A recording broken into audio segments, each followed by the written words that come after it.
നമസ്കാരം. Confident group chairman CJ റോയിയുടെ ആത്മഹത്യയുമായി ബന്ധപ്പെട്ട് നിർണായക വഴിത്തിരിവായി മാറുകയാണ് ആത്മഹത്യാക്കുറിപ്പ് മാറുമെന്ന് റിപ്പോർട്ടുകൾ പുറത്തുവരുന്നു. അതീവ വികാര നിർഭരമായ കുറിപ്പിൽ തന്റെ വിയോഗത്തിന് ശേഷം തന്റെ ബിസിനസ് സാമ്രാജ്യം എങ്ങനെ മുന്നോട്ട് പോകണമെന്ന് ഈ ആത്മഹത്യാക്കുറിപ്പിൽ ഡയറി കുറിപ്പിൽ അദ്ദേഹം വ്യക്തമായി എഴുതിയെന്ന സൂചനകളാണ് ഇപ്പോൾ പുറത്തു വരുന്നത്. കൃത്യമായ മാർഗനിർദ്ദേശങ്ങൾ അദ്ദേഹം തന്റെ പിൻഗാമികൾക്കും തന്റെ ഗ്രൂപ്പിനും നൽകിയിട്ടുണ്ടെന്നാണ് ഇപ്പോൾ ലഭ്യമാവുന്ന വിവരം. എന്നാൽ ഇത് സംബന്ധിച്ച് അന്വേഷണ സംഘം ഇക്കാര്യം സ്ഥിരീകരിച്ചിട്ടില്ലെന്നാണ് പുറത്തു വരുന്ന റിപ്പോർട്ടുകൾ. റോയി മരിച്ച് 3-ാം ദിവസമാണ് മാധ്യമങ്ങളിലൂടെ ഈ ഡയറി കുറിപ്പ് പുറത്തു വരുന്നതെന്നത് പ്രത്യേകം എടുത്തു പറയേണ്ട ശ്രദ്ധേയമായ കാര്യമാണ്. താൻ ഇത്തരത്തിലൊരു ആത്മഹത്യ ചെയ്യാൻ ഉണ്ടായ കാരണത്തിൽ അദ്ദേഹം കുടുംബത്തോട് മാപ്പപേക്ഷ ഈ ഡയറി കുറിപ്പിൽ പ്രത്യേകം പരാമർശിക്കുന്നുണ്ട്. എന്നാൽ വെറുമൊരു വികാര പ്രകടനം എന്നതിലുപരി തന്റെ അഭാവത്തിൽ സ്ഥാപനത്തിന്റെ ഉത്തരവാദിത്തങ്ങൾ ആർക്കൊക്കെയായിരിക്കണമെന്നും പിൻഗാമികൾ ആരെല്ലാം ആയിരിക്കണമെന്നും CJ റോയ് കുറിപ്പിൽ വിശദീകരിക്കുന്നുണ്ട്.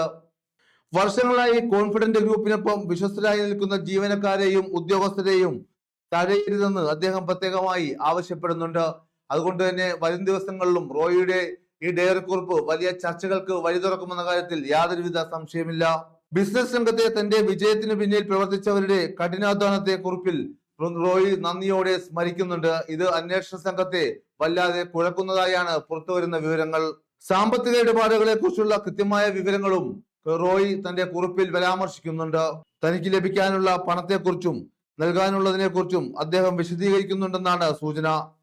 സാമ്പത്തിക രഹസ്യങ്ങളെ കുറിച്ച് തന്റെ ഭാര്യയ്ക്ക് പൂർണ്ണമായ അറിവുണ്ടായിരുന്നെന്ന് റോയി കുറിപ്പിൽ ഓർമ്മിപ്പിക്കുന്നു. മുമ്പ് നടന്ന ഒരു അഭിമുഖത്തിലും തന്റെ സാമ്പത്തിക കാര്യങ്ങളെല്ലാം ഭാര്യയുമായി ചർച്ച ചെയ്യാറുണ്ടെന്ന് അദ്ദേഹം വെളിപ്പെടുത്തിയിരുന്നു. ഇത് വളരെ പ്രധാനപ്പെട്ട കാര്യമാണ് എന്നത് അന്വേഷണ സംഘത്തെ കുഴക്കുന്നുണ്ട്. ഈ സാഹചര്യത്തിൽ റോയിയുടെ ഭാര്യയുടെയും മക്കളുടെയും വിശദമായ മൊഴി രേഖപ്പെടുത്താനുള്ള തയ്യാറെടുപ്പിലാണ് SIT അഥവാ പ്രത്യേക അന്വേഷണ സംഘം. കഴിഞ്ഞ 2 ദിവസമായി അന്വേഷണം വ്യാപിപ്പിക്കുകയും അന്വേഷണം ഊർജിതമായി മുന്നോട്ട് കൊണ്ടുപോവുകയും ചെയ്യുന്നുണ്ട്. മരണത്തിന് തൊട്ടു മുമ്പ് ആദായ നികുതി റെയ്ഡും അതിനുണ്ടായ സാഹചര്യങ്ങളും ഈ കുറിപ്പിലെ വിവരങ്ങളുമായി ചേർത്ത് പോലീസ് പരിശോധിച്ചു വരികയാണ്. കത്തിൽ പറയുന്ന കാര്യങ്ങൾ സാമ്പത്തിക രേഖകളുമായി ഒത്തുനോക്കുന്നതോടെ മരണത്തിന് പിന്നിലെ യഥാർത്ഥ കാരണങ്ങളിലേക്ക് വെളിച്ചം വീശാൻ സാധിക്കുമെന്ന പ്രതീക്ഷയിലാണ് പ്രത്യേക അന്വേഷണ സംഘം, അതായത് SIT. കാരണം റോയി മരിച്ച 1 ദിവസങ്ങൾ പിന്നിട്ടു. പലവിധ അഭ്യൂഹങ്ങൾ മാധ്യമങ്ങളിലൂടെയും സോഷ്യൽ മീഡിയയിലൂടെയും വ്യാപകമായി പ്രചരിപ്പിക്കുന്നുണ്ട്. പ്രത്യേകിച്ച് റോയിയുടേത് സ്വാഭാവികമായ ഒരു ആത്മഹത്യയില്ല. റോയിയെ കൊലപ്പെടുത്തിയതാണ്. കാരണം ആദായ നികുതി വകുപ്പും കേന്ദ്ര സർക്കാരും കൂടി ഉന്നം വെച്ചുകൊണ്ട് റോയിയുടെ ബിസിനസ് സാമ്രാജ്യം ഇല്ലാതാക്കാൻ വേണ്ടി റോയിയെ ബോധപൂർവം റോയിയെ കൊല്ലിച്ചതാണെന്ന ഒരു വിലയിരുത്തൽ പല സോഷ്യൽ മീഡിയയിലും അതുപോലെ പല ബിസിനസ് രംഗത്തെ പ്രമുഖരും പറയുന്നുണ്ട്. കാരണം റോയിയുമായി ഉറ്റ സുഹൃത്ത് ബന്ധമുള്ള നിരവധി പേർ റോയിയുടെ മരണത്തിൽ നിരവധി ആദരാഞ്ജലികൾ അർപ്പിച്ചപ്പോൾ റോയിയുടെ മരണത്തിൽ കടുത്ത രീതിയിലുള്ള അന്വേഷണം വേണം, കുറ്റക്കാർക്കെതിരെ കടുത്ത നടപടി സ്വീകരിക്കണമെന്ന നിലപാടാണ് പലരും സ്വീകരിച്ചത്. അതുകൊണ്ട് തന്നെ SITക്ക് മുന്നിലുള്ളത് കടുത്ത വെല്ലുവിളികളാണ്. പ്രത്യേകിച്ച് റോയി സ്വയം വെടിവെച്ചാണ് മരിച്ചത്. എന്നാൽ റോയിയെ കൊണ്ട് ഇൻകം ടാക്സ് ഉദ്യോഗസ്ഥർ റോയിയെ ബോധപൂർവം ഇത്തരത്തിലുള്ള ഒരു പ്രവൃത്തിയിലേക്ക് നയിച്ചതാണോ എന്ന സംശയം ബലപ്പെടുത്തുന്നുണ്ട്. ഇനി മറ്റൊരു കാര്യം പറയാൻ പോകുന്നത് CPMനെ കുറിച്ചാണ്. CPM ഇതൊരു രാഷ്ട്രീയമായ ആയുധമാക്കി മാറ്റാനുള്ള തയ്യാറെടുപ്പിലാണ്. നമുക്കറിയാം, കഴിഞ്ഞ കുറെ കാലമായി പ്രത്യേകിച്ച് 1ാം പിണറായി സർക്കാരിന്റെ കാലത്ത് സ്വർണ്ണക്കൊള്ള ഇതുണ്ടായിരുന്നു, ബാഗേജിലെ സ്വർണ്ണക്കൊള്ള ഉണ്ടായിരുന്നു. ശിവശങ്കറിന്റെയും സ്വപ്ന സുരേഷിന്റെയും ഉൾപ്പെടെയുള്ള ആ വിഷയത്തിലെല്ലാം നമ്മുടെ എൻഫോഴ്സ്മെന്റ് ഡയറക്ടറേറ്റും ഇൻകം ടാക്സും ആദായ നികുതി വകുപ്പും അതുപോലെ കസ്റ്റംസും സംസ്ഥാന സർക്കാരിന് വല്ലാത്ത രീതിയിൽ വേട്ടയാടിയിരുന്നു. ഇതിനെതിരെ ശക്തമായ ക്യാമ്പയിനാണ് ഇടതുപക്ഷ സർക്കാർ നയിച്ചത്. ഇപ്പോഴും ഇടതുപക്ഷ സർക്കാരിനെതിരെ പല വിഷയങ്ങളിലും എൻഫോഴ്സ്മെന്റ് ഡയറക്ടറേറ്റ് പകപോക്കൽ നടപടികൾ നടത്തുകയാണ്. കാരണം പ്രത്യേകിച്ച് കേന്ദ്ര സർക്കാരിന്റെ കീഴിലുള്ള ഏജൻസികളാണ് എൻഫോഴ്സ്മെന്റ് ഡയറക്ടറേറ്റ്. സാമ്പത്തിക കുറ്റകൃത്യങ്ങളാണ് എൻഫോഴ്സ്മെന്റ് ഡയറക്ടറേറ്റ് അന്വേഷിക്കുന്നത്. അതുപോലെ കസ്റ്റംസ് ആകട്ടെ വിദേശത്ത് നിന്നുള്ള കാര്യങ്ങളാണ് കസ്റ്റംസ് അന്വേഷിക്കുന്നത്. അതുപോലെ നമ്മുടെ വരുമാനവുമായി ബന്ധപ്പെട്ട ആദായ നികുതി കാര്യങ്ങൾ അന്വേഷിക്കുന്നത് ഇൻകം ടാക്സ് ആണ്. അതുകൊണ്ട് തന്നെ റോയിയുടെ മരണം ഒരു രാഷ്ട്രീയമായി ഉപയോഗിക്കാനുള്ള തയ്യാറെടുപ്പിലാണ് ഈ പറയുന്ന CPM എന്ന് പറയുന്ന പാർട്ടി. അത് കേന്ദ്ര തലത്തിലും ദേശീയ തലത്തിലും സംസ്ഥാന തലത്തിലും ഇത് വരുന്ന തെരഞ്ഞെടുപ്പിൽ തന്നെ BJP-ക്കെതിരെ ആയുധമാക്കാനാണ്.